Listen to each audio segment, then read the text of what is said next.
Welcome, everyone. My name is Alejandro Chaoul, and I'm going to be the host of this session. It's an honor to have Tenzin Wangyal Rinpoche and Dr. Anacharya Judith Simmer-Brown and Dr. Shirley Telles with us today as part of this dialogue that we started recently, actually started last month as a series of body, breath, and mind. And Rinpoche will talk more about the whole context of how we've been doing this. But this particular series we kicked off last month with Doctors Sadbir Khalsa as well as Dr. Lorenzo Cohen discussing on body. Today we'll be discussing on breath. Next month we'll be discussing on mind. So let me start by introducing Geshe Tenzin Wangyal Rinpoche, who probably for this audience doesn't need much of an introduction. But besides, when he was born in India from Tibetan parents and went to Menri Monastery in India for his Geshe degree, and then came to the West. And as he came to the West, he became this incredible teacher that all of us know. And he's been here for almost 30 years.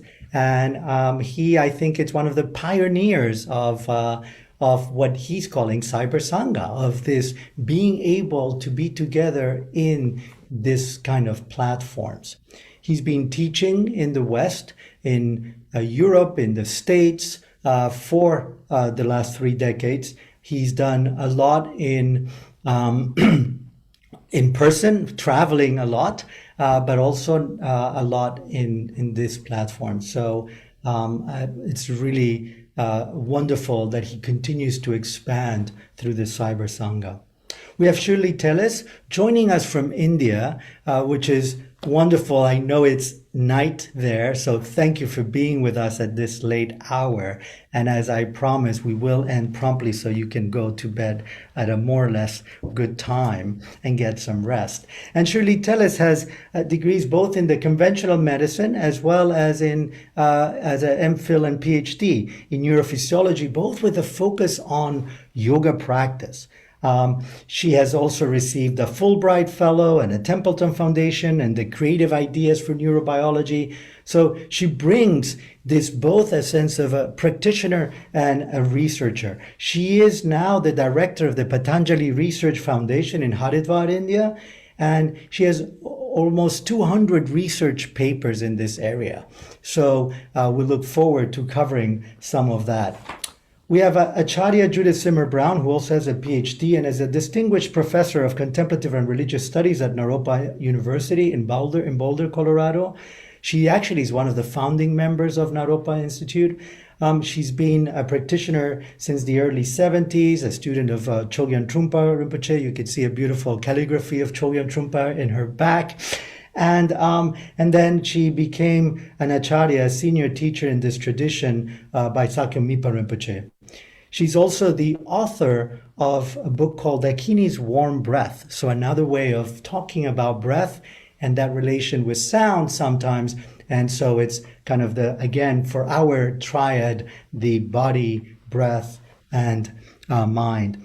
And there she explores the feminine principle as it reveals in meditation practice as well as everyday life in women and men. But she's also the co-editor in Meditation in the Classroom. So she's really interested in contemplative pedagogy and particularly for religious studies.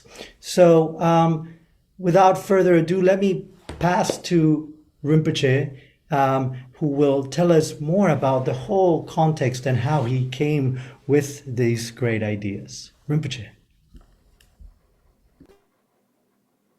Your mic is mute. Okay. So good morning, everybody. I wanted to welcome Acharya Judith Simmer-Brown and Shirley Telles, and also our oldest Cyber Sangha member, and of course, Alex, who is our main host here. So just to start, some people might be watching first time. This is a part of our ongoing program. So on Cyber Sangha, we do a lot of different activities. And the whole idea of the Cyber Sangha is not limiting in one tradition, one system. It is basically everybody who is interested in personal and spiritual development from every faith big background or even not believing in anything. So this is the place where we're trying to bring everybody in, and every approaches, either is a science, spirituality, belief, rituals, healing, everything. So this is an ongoing program. We're trying to do body, breath, and mind practices like every month on full moon. So last month we did on the body. This month we are focusing on the breath, and the next month we will be focusing on the mind. So we start this on a full moon, 24-hour cycle with some teaching, some guided meditation, and then we bring expert speakers to get enrich a little bit more understanding about these doors, body, breath, and mind. So that's what we have been doing. So I'm personally also very, very interested to continuously exploring, learning more, and also really as much as possible to bring my own life also. So just say a few words about the breath.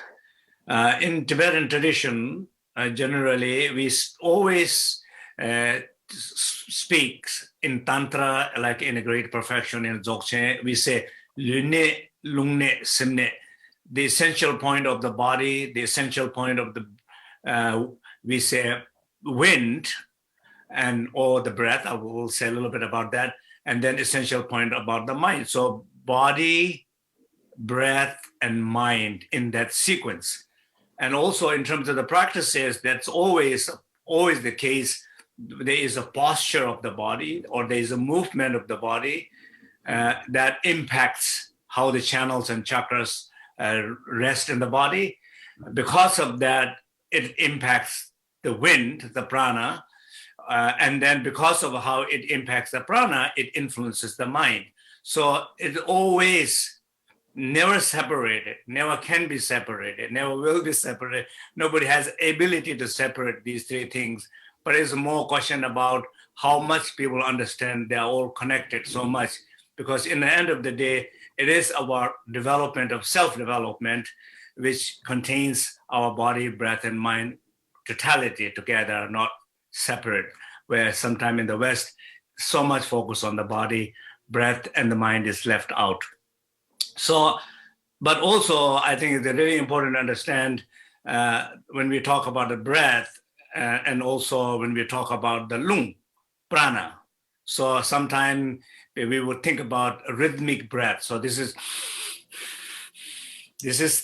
rhythmic breath, the breath we breathe, and it has something to do with the outer air, oxygen, and so on. But this is not where it limits. This is where actually it starts. But then it goes on much more than this rhythmic breath, or even more than maybe even oxygen, I guess. So it's more than that. So how does it becomes more than that? When awakening experiences happens in the mind? For example, a simple attention. For example, we have a motion, then we have a movement of energy of the prana, then we have awakening of the mind. So these three things follows together. Every time there's a movement in the body, there's a movement of energy.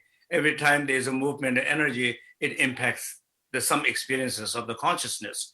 So somehow, and in the end, it is always the main purpose, and at least in the Dzogchen, the Buddhist tradition, is how to awaken our mind by deeper understanding, and particularly more subtler understanding, not only rhythmic breath, but the subtle prana of the wind. We call lung sem tawa, the subtle wind and subtle awareness, and their union is the most important part of this journey. So anyway, so that's kind of, I just wanted to say a little bit, because sometimes people think about breathing exercise has only something to do with this, has nothing to do with awareness. Because whenever you're aware of something, when I'm happy, there is a wind there, there's a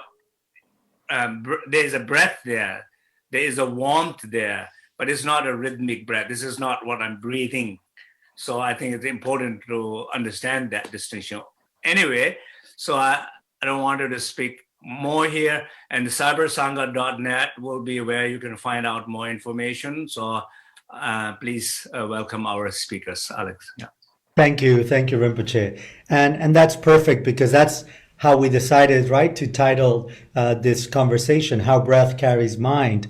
And as Rinpoche says, these three are not, and we were talking last time with Lorenzo and Sadbir as well, they cannot really be separated. But as we talk, we can talk about the things and how they become that link. And for example, breath being kind of a link between between body and mind. Now, as I mentioned many times, what I really enjoy in these conversations is getting to know each other as people and particularly as practitioners in this cyber sangha. So one of the first questions I like to ask both of you, and I'll start with Dr. Shirley Telles, is how did you become a practitioner of yoga, or how did you become interested in yoga? Because even living in India doesn't mean that everyone is interested in yoga. So please. Yeah, well, thank you for inviting me to be part of this dialogue and giving me a question which makes me go back in time. So actually, I did not grow up in India, so I truly did not know much about yoga at all. It was just one book in our bookcase, which my mother had bought because of her interest. So after I completed medicine, I wanted to do research on the brain. That's all I knew.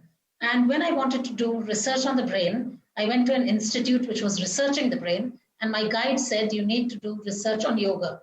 I was very upset because I did not like the idea at all. And at the time, I was a very anxious person. I'm still rather anxious now, but much less. And it manifested as breathing abnormalities, almost like bronchial asthma. So this was my pre-doctoral phase. And I was still not interested in yoga as a topic of my research till I practiced it. And once I had 3 practice sessions, then I was convinced that that was the topic which I wanted to research, because I could already see, just as you already mentioned, the connection between the brain, body. I could see a relaxation in my chest and an ease in my breathing. And that has taken me forward. I think now it's 30 years that I'm on this path. So that's the answer. How wonderful. How wonderful. Thank you. Thank you. Judith, what brought you into the path of being a practitioner and then a teacher, of course? Oh, it seems like such a long story, but I can take a nugget from my adolescence. As the daughter of a Methodist minister living in Nebraska, I, as a teenager, became really interested in the story of John Wesley, who was a British Christian minister who got into spirituality through what he called methodical prayer. And he had an experience of the heart strangely warmed that just absolutely penetrated me when I was maybe 14 or 15 years old. I had such a sense, almost like a past life recognition of some kind of simple spiritual connection of the heart strangely warmed. And so secretly, without my parents knowing, I started an early morning Bible contemplation and just sitting quietly with myself. And this started me on a journey that eventually led me to the Dharma.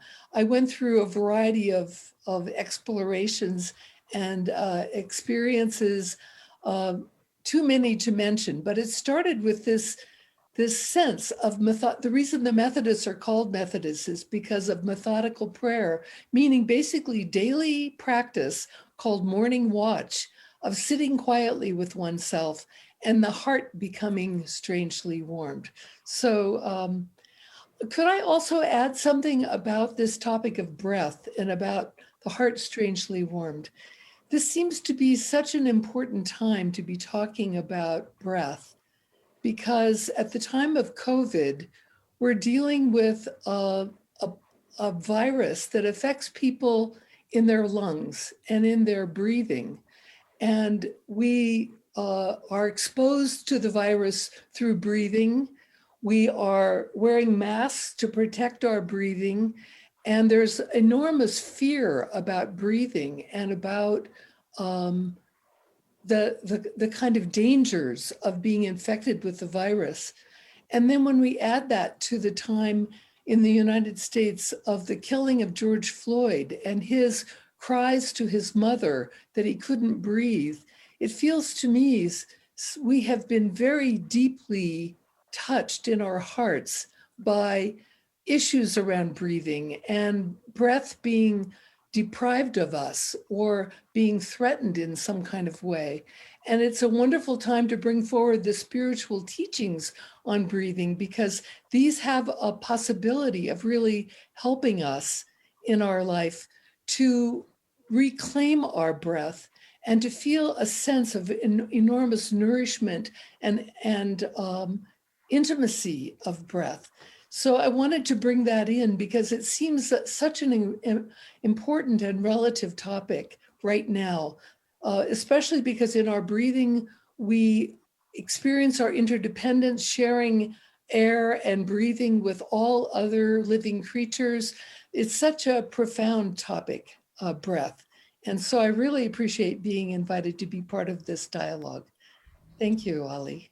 Thank you, Judith, and thank you for bringing that. That's so important. And actually, in our conversations back and forth, Shirley, you mentioned how for you is this importance of yoga breathing and spiritual evolution. So similar to what Judith is saying. Do you want to touch on that topic? Yes. If we actually look at the relevance of the breath and breath regulation in yoga, the very first point that I would like to make is that there's a very lovely verse which appears in one of the classical texts which dates back to the 15th century. This text is the Hatha Yoga Pradipika, a very practical text about how to practice yoga. And in this, the second chapter, verse 16, there is this verse which very clearly states that if we regulate the breath, and I'm actually paraphrasing it a little, then we are able to still and regulate the flow of the prana. And if we can regulate the pranic flow, then we can regulate the chitta, where the chitta is the mind stuff. And this is a beautiful prelude to the whole concept of breath regulation as an entry point to the rest of internal sadhana, to dharana, dhyana, and of course to pratyahara preceding these two stages, which is regulation of our senses. So how much should we pay attention to? From which sensory stimuli should we withdraw? So this kind of selection, this kind of fine tuning of our senses happens through pranayama. So pranayama is a mandatory step. Voluntary breath regulation in yoga is the obvious step to precede entry into meditation. So that's wonderful. Wonderful. And let me actually continue with you a little bit, because I'd like to hear some of the research. And I know, I mean, you have published 200 papers, so we can't go over everything. But some of the research that you think would be relevant for our audience to hear from what you've done with breathing. Okay. So I'm going to actually begin with a study which is not done by me, but is very relevant to many of our research studies. So I would like to present that here because I think it's very important to this dialogue. The study in question was conducted by an author called Herrero and his colleagues from a medical institute or medical school located in New York. And it was published in the Journal of Neurophysiology in 2018. Now, this study was a very elegant one. It involved 8 adults who had electrodes implanted in their brain. These electrodes were not implanted for research, so there was no ethical issue here, but they were implanted for therapeutic reasons, very much in the knowledge and consent of the people. And then these people who had these little electrodes in their brain agreed to be part of this very interesting experiment. What was the experiment? The experimenters asked these 8 adults to practice on some days at different times voluntary or will regulation of the breath. At other times, they were asked to be aware of their breath as a witness. Now, why is this relevant to yoga breathing?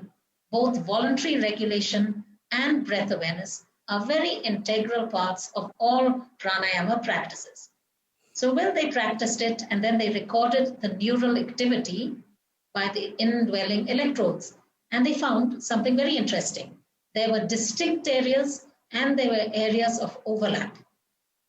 When the people regulated their breath at will, there was a very interesting circuit lighting up with activity in the brain.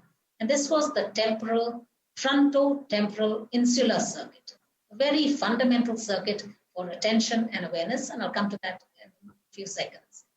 On the other hand, when they were practicing breath awareness, the areas were discrete and distinct.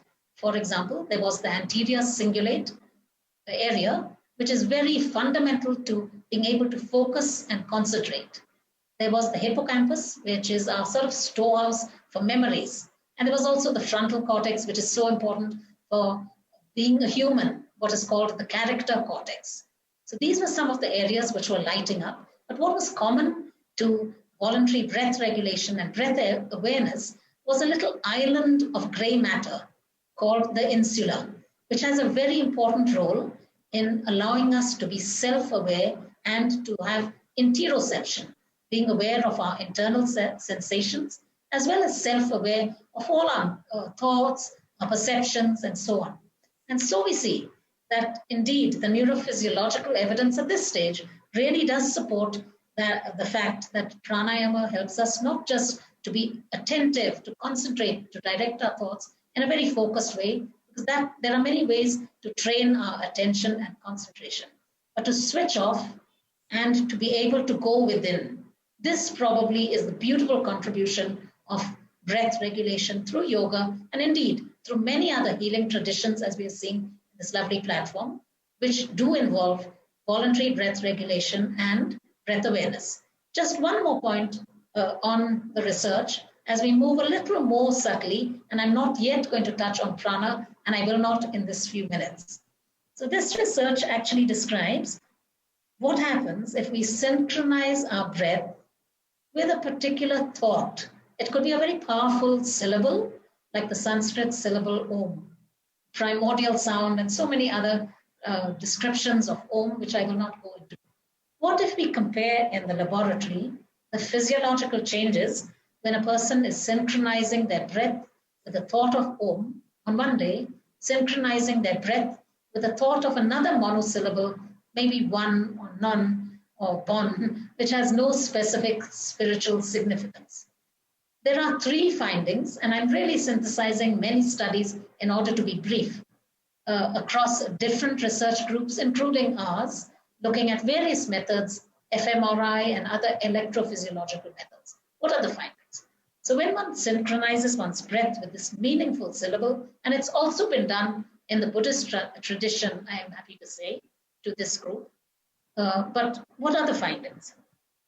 The first is directing one's thoughts becomes more effortless, needing less effort. First finding. Second finding, there's a sort of equilibrium in the emotions. So even if people are shown stimuli which can evoke positive or negative emotions, they remain equanimous or balanced. And the third one, which is not so much supported by neurobiology, but by self-reports of the participants, was that when they practice this synchronizing it with a meaningful syllable, then they reach a state of flow. They're just one with the experience, which is so beautiful to imagine. And they also have many positive feelings, gratitude, self-transcendence, and so on. And these are a few of the findings at this stage that I would like to mention.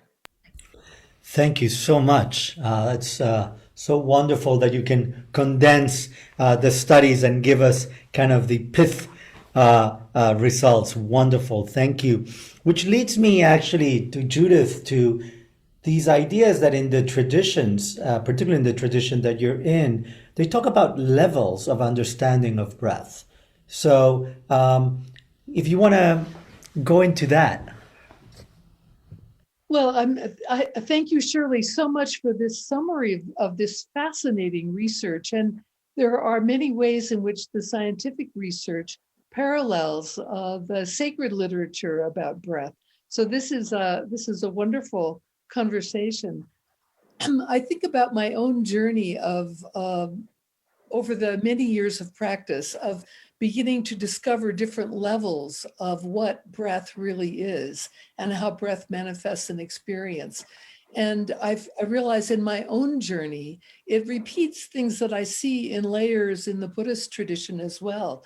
So I think I will share this as my own personal journey, recognizing that it is also reflected in the tradition. When the Buddha first taught mindfulness, he had a variety of ways to help people become mindful. And one of the most famous, of course, is breath. In the Anapanasati Sutta, he talked about breath as the object of meditation, the object of attention in meditation. And I think about my first experience in meditation, and particularly under the guidance of a teacher, when I started out as a Zen student of Suzuki Roshi, and began to really focus on placing my attention on breathing. And then when my thoughts, when I wandered off into thoughts, of coming back to breathing and counting breaths. So my very first experience of really close placement mindfulness was counting the breaths up to 10 or 20, and then going back to the beginning every time I lost track. That's very much in keeping with what Rinpoche was talking about the rhythmic breathing of in and out. And it is the most sort of outer level of the way in which breath is used in Buddhism is mindfulness of breathing. It is an object of meditation we always have with us. We don't need any particular objects in our world. We can be mindful of breathing while commuting to work. We can be mindful of breathing in our sleep, in the dark. We don't need special circumstances. And so that is sort of the most immediate way that we learn to settle ourselves. And I think anyone who's practiced even the very basics of mindfulness experiences the kind of settled calm that comes from placing attention on breathing. But once we do this for a while, the thing that begins to emerge is some recognition of connection, just what Shirley was talking about self-awareness, that we begin to develop not only a stable attention, we begin to come to know something about the inner workings of our own minds. And we begin to feel things, and we begin to notice emotions and thoughts we may not have noticed before. We begin to notice a contrast between being present with breathing and the drifting off into thoughts or emotions. And noticing that contrast is such a powerful moment of such a powerful time. And this begins to attune us to the subtle energies of our bodies. So as Rinpoche was talking about the notion of lung, there's the outer rhythmic breathing, and then there's the inner energetic movement of energy through our bodies that is known in Tibetan as lung. And this notion of actually discovering a kind of dynamic, energetic quality to the body is such a powerful discovery. And in the texts in Tantra, we read about what's called the Manomaya Kaya, the body made of mind. We begin to discover there is a subtle body that is not just the gross, coarse body, and it's not what we think of as the mind. It's an energetic flow in our bodies that's referred to as lung. It's a lung that carries the energy of that through the channels of the body. So even starting with simple paying attention to breath can eventually lead us to awareness of movement of energy through our bodies.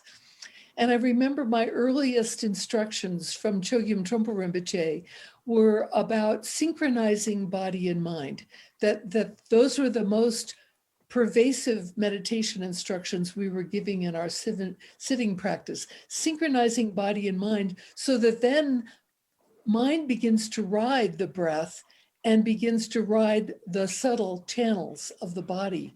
And it gives us such a different experience of body and of mind to connect with Lung in that way. And then as I studied in the tradition and also went further in my own tantric practice, I began to find that the oral teachings from one's Vajrayana teacher are referred to as whispers. There's a quality of intimacy and breath that comes in transmission from one's teacher. So there's a quality that breath comes not just in the body and not just the rhythmic breathing, but also in the direct communication of the oral instructions from teacher to student is spoken of as the whispered lineage. And I'm very much a practitioner of the whispered lineage, where there's a sense that the communication from my teacher has not been just words, but it's been a whole transmission of intimate communication that is spoken of as whispers. And then finally, on the most sort of innermost level, there's a quality that when we totally synchronize body and mind, when we begin to tune into the subtle channels of the body, when we attune ourselves to the oral instructions of our teacher, we begin to find the origin of mind or the nature of mind, which is the most subtle whisper of all. And so the theme of breath is carried all the way through the many layers of practice. And when I wrote my book, Dakini's Warm Breath, I began to discover about this term, Khandro Drolung, which is the blessing of wisdom that comes from one's practice lineage. And the title of my book came from a dream of seeing my teacher, and he whispered in my ear, Khandro Drolung. And that whisper then stayed with me and had to become the title of my book. So there's a sense that breath ties together all the different discoveries and stages of our journey, from the most simple mindfulness of breathing carries through in a kind of continuous breath down to the most subtle discoveries of the nature of mind. So breath is a very, very powerful portal to the depths of profundity of spiritual practice. Thank you, Judith. Beautiful. Rinpoche, I wanted, of course, for you to continue in this breath, but also I was wondering if you would share in your vast training, when do you remember when breath was brought up, the first time, or, within the practices? I know, as a young monk, you might start first with mantras and mudras and things that, you could do as a child that kind of gets you into that. But when did breath become important in your practice? So in what I remember, it's probably around age 11, around 11 years old.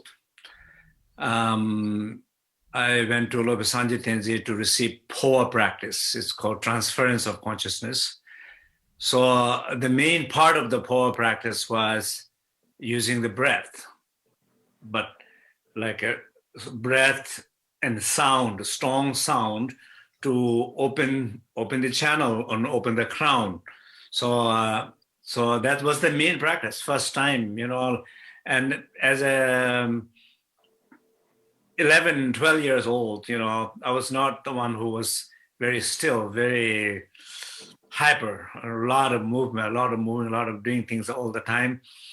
And for me, sitting alone doing practice was a little bit hard. And so I did practice, but every day morning I go down to his place and he will see if there's any signs here, a little hole here or not. He said, no. And the next day I go, no. And he said, your head is like a rock, no signs. So then in the end, he said, okay, what about all of you sit together? And we were, other monks were like older monks, so we sat together in one night, I think a couple of nights, practiced together, did the POA, and then the result came. So that was my first experience with more formal practice of using breath to really like some sense of physical shift in the channel, in the chakra. Other than that, I think the breath has been always a big part of my interest, as upbringing and teaching as a teacher and also in life.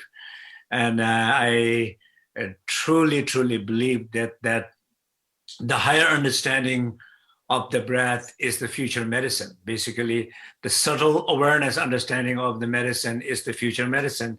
And something medicine with no side effect, medicine, something that you have with you all the time, is a matter of how much you wanted to be aware or awaken and utilize or not.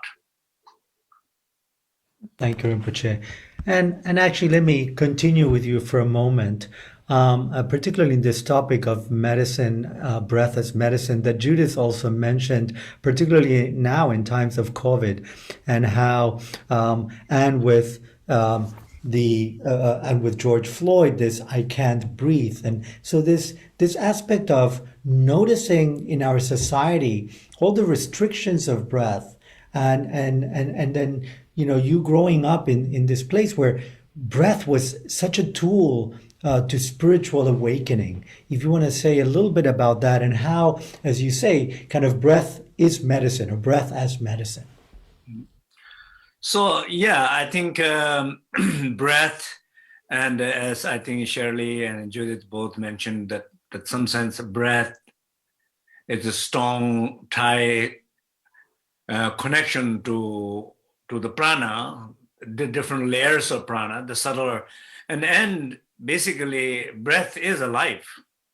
If there is no breath, there is no life. So the tie between vitality of life force and the breath is so strongly tied together. So when we notice that, when we growing older, we don't breathe as deep. Our breath gets shallower, and whenever we are fearful, our breath gets shorter, or sometimes we hold the breath. And even in the night, sometimes in the positions where you can certain area, when you wake up in the morning and when 3, 4 in the morning, and when you're having a hard time to go back to sleep, you can see there's certain areas of the body, it's more blocked. There's no less of flow there. And you can even feel some physical discomfort. So, and then of course, I always find it interesting to bring the breath in those areas of the body and breathe out. It's like taking an inner shower. Basically bring the clear water in, shake it, throw it out. But it's not a water, it's the air you are doing. And when you repeat again and again, it's really, really helpful. And another thing I will say that is it's interesting, like when we talk about generally breath kind of carrying the mind, but also very often in personal experiences, we feel mind is actually interfering the breath also, For example, you think about, you have a disturbing thought that makes you difficult to fall asleep or difficult to rest your mind, disturbing thought. And then you think that, okay, I'm not going to think about these thoughts. I'm going to get help from my breath. So you're focusing on the breath. So idea is you're in and you're doing deep breathing, but the thought comes back saying, you don't even know when the thought came back. Is it the first time came back, third time, fourth time? But in the middle, already you're not breathing anymore again.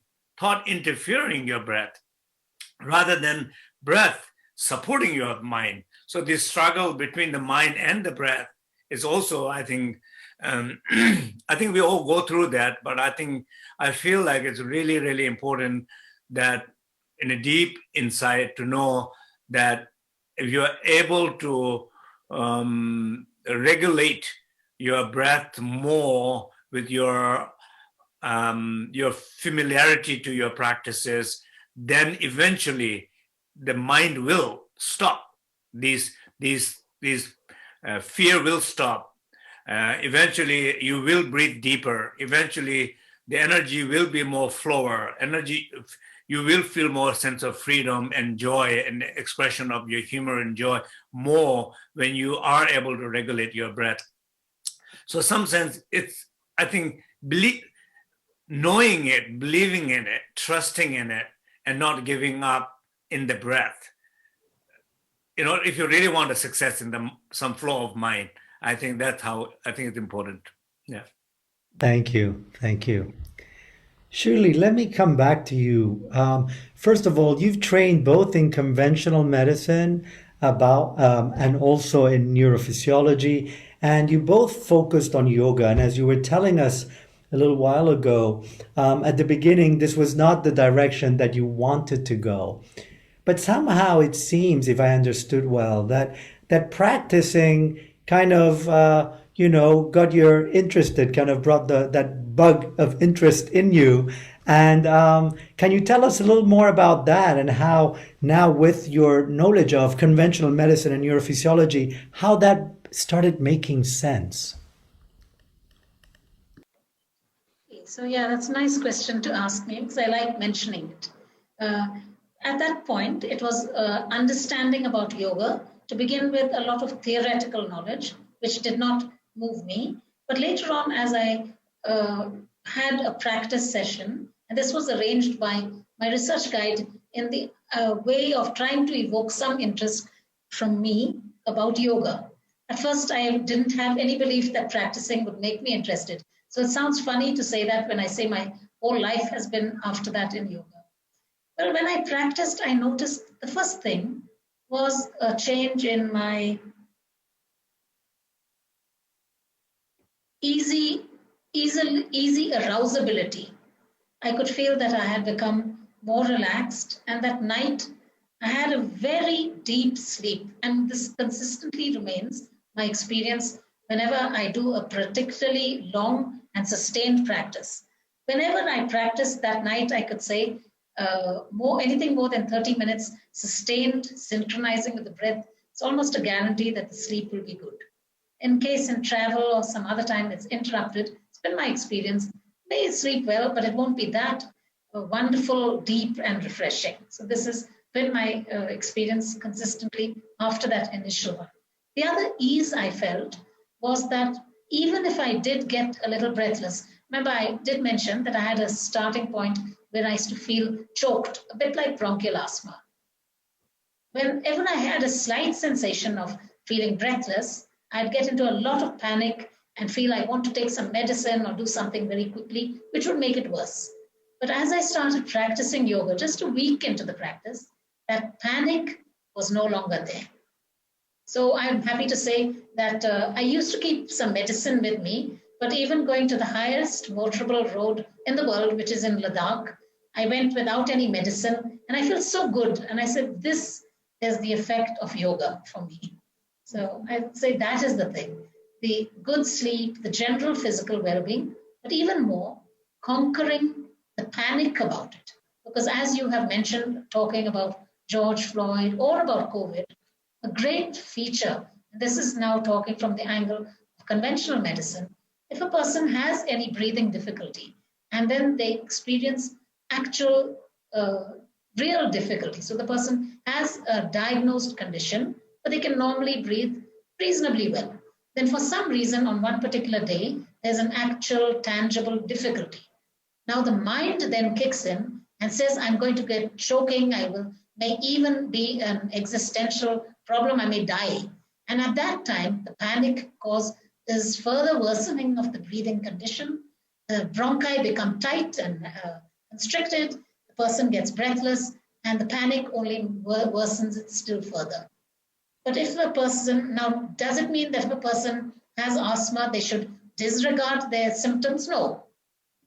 But panic is never good. Same way in COVID, if people can relax, possibly being aware of their oxygen levels, it would not lead to burning more oxygen and getting into a breathless state. This makes sense even with very conventional medicine. The more anxious we are, the more of sympathetic drive we are, the more oxygen we are burning. And if we have a slight breathlessness, we'll be taking ourselves to extreme breathlessness quicker. If we can tone it down while being aware of the situation so that we're not crazily complacent, so to speak. A person whose oxygen is really plummeted is feeling very happy, that's not good. But sort of a good balance, I think that's what we can get and what I really felt. Wonderful. Thank you. And thank you for this little jewels of advice of how to use this in our daily life, which is, I know, what Rinpoche always likes to give as well. Judith, I wanted to shift topics a little bit. Knowing all these vast, incredible knowledge that we get from these wonderful texts and from these oral traditions and the whispering traditions, there's some of it that it's secret, that we are only allowed to practice in certain ways and only with certain people. I know this is a topic that both you and I have discussed in the past, and I love to bring your perspective to this group.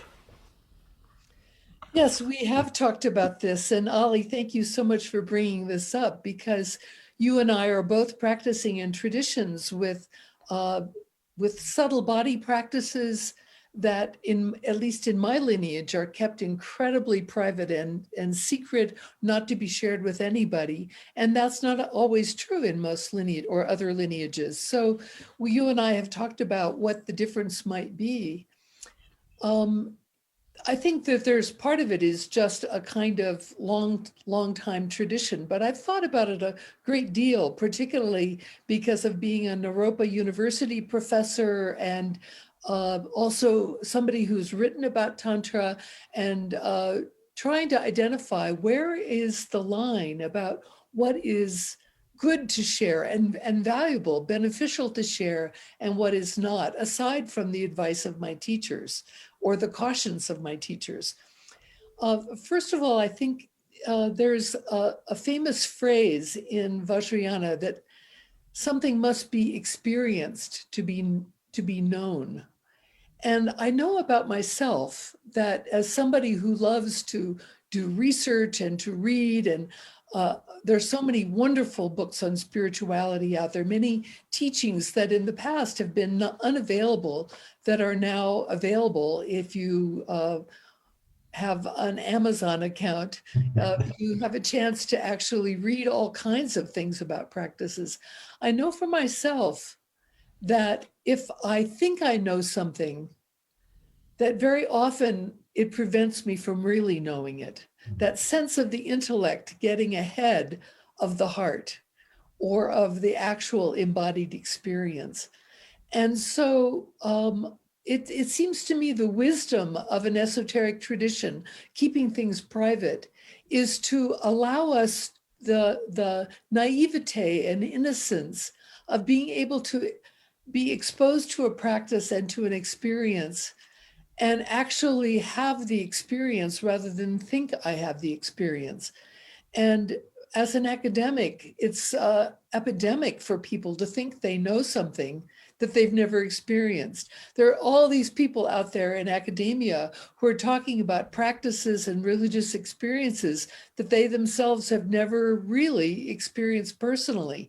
And so I think there's some wisdom in keeping these things private to keep people from thinking they know something that they don't. The other experience that I have as a longtime Naropa faculty member, and I've been at Naropa since the late 1970s, and teachers have come through and offered programs and revealed esoteric instructions to students. And students, my academic students, haven't always had the preparation. They do not have the motivation. They don't have the relationship with the teacher. And I've seen students have traumatic reactions and having very extreme PTSD experiences of having some kind of opening, unguarded opening that they were not prepared for and that they are afraid of. And I think there's wisdom in keeping teachings and practices that are so powerful, that have such an ability to transform our experience of our bodies, of our world, of what's true, and to make sure that the environment is protected, that the motivation is clear, that the trust in the teacher is unsullied, that there's a mutual agreement about what kind of territory we're traversing when we get into some of these esoteric teachings and practices. And so with that, very much in terms of my own very deep trust in my own teachers, as also a critical thinker, I feel that that is a wise approach, given the kind of society we live in, where things so quickly become materialistic and become commodities that then we can share to burnish our resumes and the toolbox of what we can teach, that it's very important to keep the sense of the integrity of the esoteric in a private setting where there's mutual understanding and agreement and deep commitment about what it is we're doing. So some of the breath practices that I have done for many years that have been extremely important to me, I would never share with any of my students at Naropa or any of my students, my Dharma students, who are not yet prepared to do those kinds of practices. So thanks so much for asking me about this, Ali. Sure, thank you. And thank you. You reminded me when I was in grad school in religious studies, and I came actually with the support of Rinpoche and Lopun because I wanted to understand academically what I was practicing. And yet I found, as you say, many students that were there more for the intellectual. And I was like, why do you care? On the other hand, when Rinpoche started the 7-year training and he brought Lopun, Yongdzin Rinpoche, he had just published his book from Kunzang Nintik, the Hard Drops of Dharmakaya, in English. And on one hand, we were in a retreat setting, but he was very surprised that people could get it. I guess we didn't have Amazon then, but people could get it in a bookstore and just read it. And he was like, really? So yes, this is important. So Rinpoche, I mean, you've been trained in this tradition, and then you came here and you made decisions and, well, yes, I can bring this in this specific way and open, and look how marvelous people are opening. For example, when I talk to people in our Sangha, and I say that at the beginning, Tsalung was not part, we had the succession practice and so forth. And now Tsalung, in all our 35 plus centers of Ligmincha International, everyone practices them. And it's beautiful how people are opening. Rinpoche, do you want to say a word on that? You're muted. Maybe it's secret. Whispered. So I think this question is really very interesting, and I also thought about a lot, and sometimes people discuss about these things. So let me see how I'm going to say about it. I think there's a few things that are happening. One is more around this conversation around this. I think it's a little bit confusing what is secret and what is okay to be shared. And that it seems like not very clear, So I think generally, like if you look in Tibetan culture, there's a lot of, like if you go to Nepal, there's a lot of old people, every kind of people circumambulating the temple and with the mala, and just some are very serious about the practice. Some are talking about their businesses. Some of them are talking about the relationship. Meanwhile, they are circumambulating and reciting the mantra. So this is all combination cultural thing. But if you go in China or in India, Baba Ramdev is teaching a yoga, and there are like hundreds of all these Indian lay people just doing the breathing exercise. Everybody's doing breathing exercise. And Qigong in China, in a public garden, there everybody's doing Tai Chi and Qigong. And Tibetan people are left out. Just recite the mantra and circumambulate the temple. You don't get the breathing practice. That's strange. I think culturally, I feel it's very strange. Yeah, there's something not right about it, personally. And so why Tibetan people should be missed? So now people are coming to India, then since they're not getting nothing out of Tibetan teachers, they're sneaking out to Baba Ramdev. and then learning something from Baba Ramdev and coming, bringing it back to the Tibetan community, saying, do these breathing. We already have these traditions so much rich in our own, but where is the guidelines? What can be taught and what should not be taught? I think a lot of confusion around it. So personally, where I make decisions, or where I had made decisions consulting with my teacher, is, like a 9 breathing or purification. I mean, what's the problem with the 9 breathing or purification to teach with a little deeper knowledge? People are breathing, people should breathe. If you don't breathe, you die. But breathing with some more awareness and some more understanding or better breathing, I think it's clearly makes sense. So that's what I talk with my teacher. So of course you teach, it's okay. Where people are many times people are doing an amazing big initiations on. I never do initiations online. I never do big initiations and rituals and anything like that. But I do talk about breathing and teach breathing. I don't really want to introduce so many different tantric yoga and the deities and the very fancy rituals. I don't do those things. But I do talk so much about awareness. So I think certain things needed to be more clear about what are the things, at least from the Tibetan traditional point of view. When we say like a secret, we talk about more introduction to the mandala or in the deity or some breathing related to these aspects. Those are kept, and I think should be kept secret. First of all, I think it's important. And also, I don't know how many people are interested anywhere. Okay, please keep it secret. I don't get it. And probably those you claim to get it, you never get it either. And you get, then at some point you have people who are saying, I've been practicing Vajra or tantric practice for such a long time. Instead of really getting it, feeling depressed and guilt of not able to do these practices, you should be free right from the beginning and not get into it. Keep it simple. So that's my advice.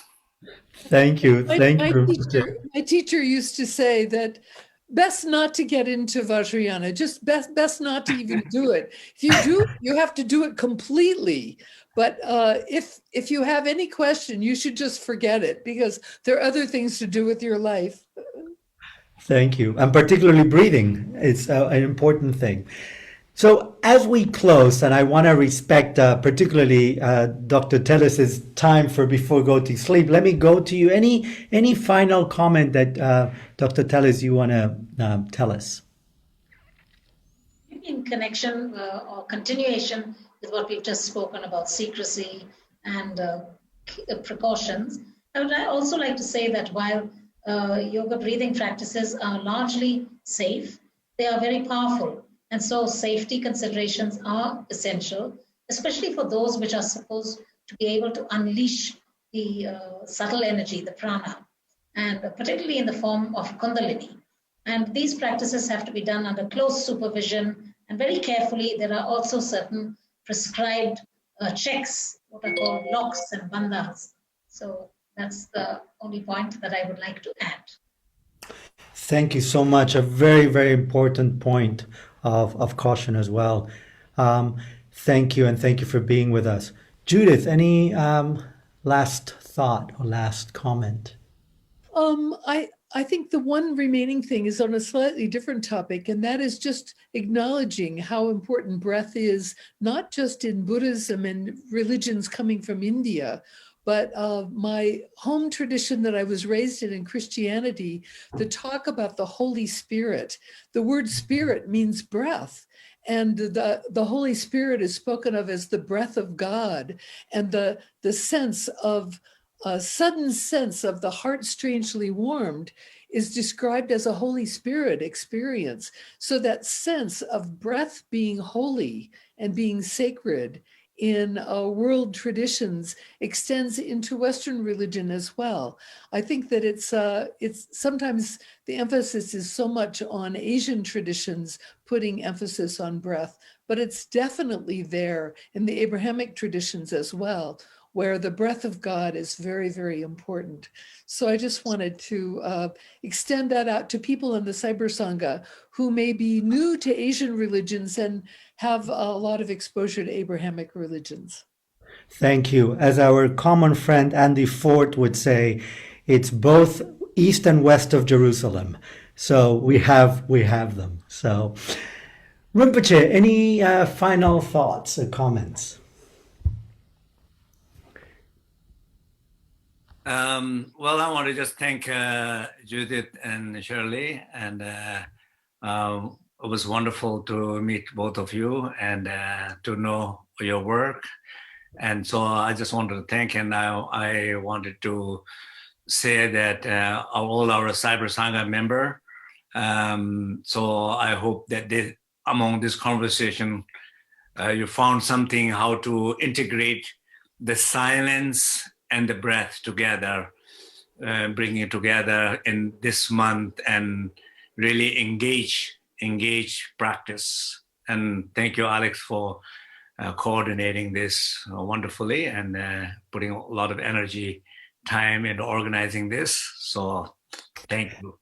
Thank you. Thank you, Rinpoche. Thank you, Shirley. Thank you, Judith. This has been wonderful. Thank you in the technology side, Daniel and Milos, and I know Polly has been working so hard, and Mariela as our chat host or chat master. And our next, as Rinpoche said, next month will be Mind for the full moon practice, for his teaching, as well as for our dialogue, which is going to be April 6th.